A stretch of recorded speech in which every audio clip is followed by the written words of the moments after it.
2022 વિધાનસભાની ચૂંટણીમાં ભારતીય જનતા પાર્ટીને ગુજરાતમાં 156 બેઠકોનો વિજય અપાવનાર ગુજરાત પ્રદેશના પ્રમુખ સી.આર. પાટીલ હવે વિદાય લઈ રહ્યા છે એવા સંકેતો દિલ્હીથી મળી રહ્યા છે।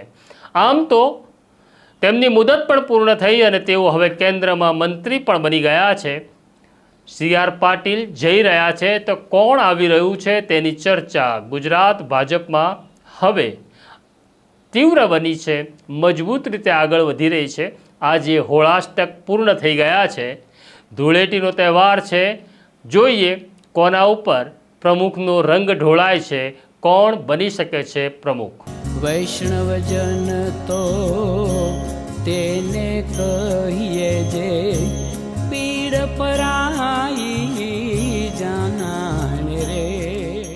નમસ્કાર, નવજીવન ન્યૂઝમાં તમારું સ્વાગત છે અને હું છું તમારો પ્રશાંત દયાળ। ગુજરાત ભાજપના પ્રમુખ સી.આર. પાટીલે આખા ગુજરાતની અંદર કેસરીઓ લહેરાવી દીધો। પછી એ વિધાનસભા હોય, લોકસભા હોય કે પછી પંચાયતની ચૂંટણી હોય, બધે જ ભાજપનો જય જયકાર કરાવનાર સી.આર. પાટીલની મુદત તો પૂર્ણ થઈ, તેમને કેન્દ્રમાં મંત્રી પણ બનાવી દેવામાં આવ્યા, છતાં હજી તેઓ પ્રમુખ તરીકે ચાલુ છે। હવે તેઓ દિલ્હીમાં બેસે છે, તેના કારણે સ્વાભાવિક છે કે ગુજરાત ઉપર તેમની નજર રાખવી અને કામ કરવું તેમના માટે મુશ્કેલ છે। સમાચાર એવા મળી રહ્યા છે કે હવે સી.આર. પાટીલની વિદાય આપવામાં આવશે અને ગુજરાત ભાજપના નવા પ્રમુખની વરણી થશે, કારણ કે હવે હોળી પૂર્ણ થઈ છે, ધૂળેટી ચાલુ છે અને પ્રમુખનો રંગ કોઈક એવા વ્યક્તિના માથે મૂકવામાં આવશે, ઢોળાશે કે તે કેસરીયો થઈ જશે। કોણ છે આ પ્રમુખ તેની ચર્ચા અત્યારે ભાજપમાં ચાલી રહી છે। જે નામ ચાલી રહ્યા છે તેની જ ચર્ચા કરીશું, કારણ કે ખરેખર કોણ પ્રમુખ થશે તે તો નરેન્દ્ર મોદી અને અમિત શાહ સિવાય ગુજરાતમાં કોઈ કહી શકે તેમ નથી। પણ જેમના નામ ચર્ચામાં છે એમાં સૌથી પહેલું નામ છે ગુજરાતના પૂર્વ મુખ્યમંત્રી વિજય રૂપાણીનું। જો સૌરાષ્ટ્રમાંથી કોઈની પસંદગી કરવાની આવે તો વિજય રૂપાણી એક મહત્વનું નામ એટલા માટે ગણવામાં આવે છે કારણ કે તેઓ અમિત શાહ અને નરેન્દ્ર મોદીની નજીકના છે, વિશ્વાસુ છે, કયાગ્રા છે। પ્રમુખ તો કયાગ્રો હોવો અનિવાર્ય છે, પણ અહીંયા સમસ્યા એવી છે કે વિજય રૂપાણીને જો પ્રમુખ બનાવવામાં આવે તો તેમનો તાલમેલ ભૂપેન્દ્ર પટેલ સાથે કેવો રહેશે તે બહુ અગત્યનું છે। જ્યારે વિજય રૂપાણી મુખ્યમંત્રી હતા ત્યારે સી.આર. પાટીલ સાથે તેમનો તાલમેલ નહોતો અને એવી ફરિયાદ ઉઠી હતી કે સી.આર. પાટીલે સરકારને હાઈજેક કરી લીધી છે અને સરકાર તો કમલમથી ચાલે છે। પછી ફેરફારો થયા, વિજય રૂપાણી ગયા અને ભૂપેન્દ્ર પટેલ આવ્યા। હવે ફરી વખત વિજય રૂપાણીનું નામ ચાલ્યું છે। સંભાવના એવી પણ છે કે તેમને કેન્દ્રીય સંગઠનમાં મહામંત્રી તરીકે સ્થાન આપવામાં આવે, કારણ કે નરેન્દ્રભાઈને પોતાના વિશ્વાસોની કેન્દ્રમાં પણ જરૂર છે। એટલે જોઈએ રૂપાણી ગુજરાત આવે છે કે પછી દિલ્હી જાય છે।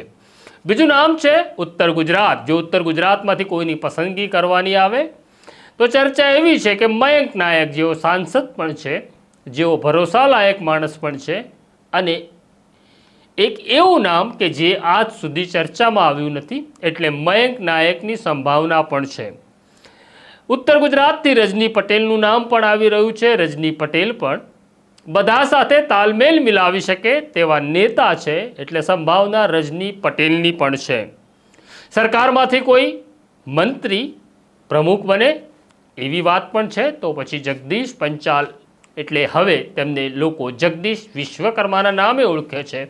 તેમની સંભાવના પણ એટલી જ છે, કારણ કે તેઓ અમિત શાહના વિશ્વાસુ અને ભરોસાલાયક માણસ છે અને સંગઠન પણ એટલું જ મહત્વનું છે, કારણ કે સંગઠન અને સરકાર સાથે ચાલે એ જરૂરી છે, એટલે જગદીશ વિશ્વકર્માનું નામ પણ હરોળમાં છે। સવાલ એવો છે કે અત્યારે મહિલાઓની સ્થિતિ પણ મજબૂત બનતી જાય છે, એટલે કોઈ મહિલા નેતાને પણ પ્રમુખ પદ સોંપવામાં આવે તો કોણ બને? તો પહેલું નામ છે સંગીતા પાટીલ। પણ સંગીતા પાટીલ દક્ષિણ ગુજરાતમાંથી આવે છે અને પહેલાં ભાઉ સાહેબ એટલે કે પાટીલ સાહેબ મરાઠી હતા, તેમના જ વિસ્તારમાંથી આવે છે, એટલે તેમનું નામ હોવા છતાં આ શક્યતાને અમે ઓછી આંકીએ છીએ। પણ સંગીતા પાટીલનું નામ પ્રમુખ તરીકે ચર્ચાઈ રહ્યું છે. બીજું નામ છે દર્શિતા શાહ, જેઓ રાજકોટથી છે અને દમદાર નેતા છે, તેમની પણ ચર્ચા ચાલી રહી છે. રીવાબા જાડેજા, જેઓ જામનગરથી આવે છે, શિક્ષિત છે, એવા વ્યક્તિને પણ પ્રમુખ પદ સોંપી શકાય. અહીંયા સવાલ એવો છે કે મુખ્યમંત્રી પટેલ હોવાને કારણે કોઈ પટેલ પ્રમુખ બને તેવી શક્યતાને પાર્ટીના નેતાઓ બહુ ઓછી જોઈ રહ્યા છે. પૂનમ માડમનું નામ પણ ચાલી રહ્યું છે. પૂનમ માડમ એક દમદાર નેતા છે, તેમની વગ છે અને તેમને આ પ્રકારના વહીવટ કરવાનો અનુભવ પણ છે. પણ સવાલ એવો છે કે પૂનમ માડમ ને પ્રમુખ બનાવો તો કેટલા લોકોને સાથે રાખી શકે તે કહેવું બહુ મુશ્કેલ છે. શક્યતા છે ઓબીસીમાંથી પણ કોઈની શક્યતા છે અને પટેલ સિવાય તમામની શક્યતા છે. જોઈએ કોનો ગજ વાગે છે, કોણ બને છે પ્રમુખ. આપણા કરતાં તો ભાજપના નેતા વધુ આતુરતાથી રાહ જોઈ રહ્યા છે નવા પ્રમુખને પોખવા માટે. બસ બહુ જલ્દી જ બધું જ થશે, રાહ જોતા રહો. આ સ્ટોરી તમને કેવી લાગી અમને કોમેન્ટ બોક્સમાં જરૂરથી લખો. અમારી સાથે વાત કરતા રહો. મને અને મારા સાથી આસિફને રજા આપો. નમસ્કાર. વૈષ્ણવજન તો તેને